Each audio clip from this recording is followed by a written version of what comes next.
ఎండల కాలం వచ్చింది అంటే తిరుమలలో ఏ స్థాయి రద్దీ ఉంటుందో అందరికీ తెలుసు. విపరీతమైనటువంటి భక్తులు వస్తారు. మామూలు టైంలోనే అక్కడ తిరుమలలో రూములు దొరకాలంటే ఎన్ని కష్టాలు అందరికీ తెలుసు. ఇంకా సమ్మర్ లాంటి చోట్ల రూములు దొరకడం అనేది కత్తి మీద సాములాగే ఉంటుంది. అందుకని చెప్పి ఎటు విపరీతమైన రద్దీ ఉంటుందని టీటీడీ కూడా ఈసారి కొన్ని ప్రత్యేక ఏర్పాట్లు కూడా చేసుకున్నారు. కానీ సీన్ కట్ చేస్తే ఈరోజు తెలుగుదేశం పార్టీ పత్రికల్లోనే, టీడీపీకి రాచగురువు పత్రిక అనబడే పత్రికలోనే ఒక హెడ్డింగ్ అనిపించింది, తిరుమలలో కనిపించని వేసవి రద్దీ. దానికి ఒక ఫోటో కూడా వాళ్ళు ప్రింట్ చేశారు. నారాయణగిరి పార్కు పరిధిలో ఖాళీగా దర్శనమిస్తున్న క్యూ లైన్లు అని. శ్రీవారి దర్శనానికి వస్తున్న భక్తుల రద్దీ వారాంతంలో తప్పితే మిగిలిన రోజుల్లో తక్కువగా ఉంటుంది.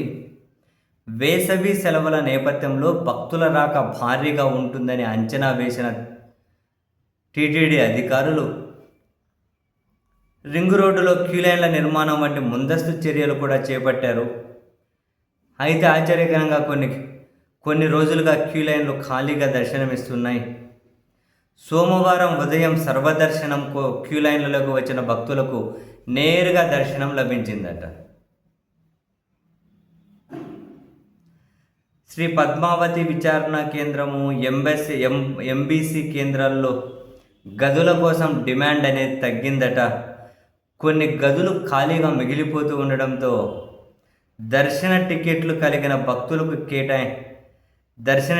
కలిగిన భక్తులకు ఈ రూములు కేటాయిస్తూ ఉన్నారట. ఎందుకని? జనరల్గా ఎండలకాలం ఎక్కువ ఉంటాయి కదా, రూములు కానీ దొరకని దగ్గర రూములు మిగిలిపోవడం ఏంటి? వీళ్ళు ఖాళీగా దర్శనమిస్తున్న క్యూ లైన్లో ఫోటోలు కూడా వేశారు. ఎందుకని? ఏం జరుగుతుంది తెలియదు.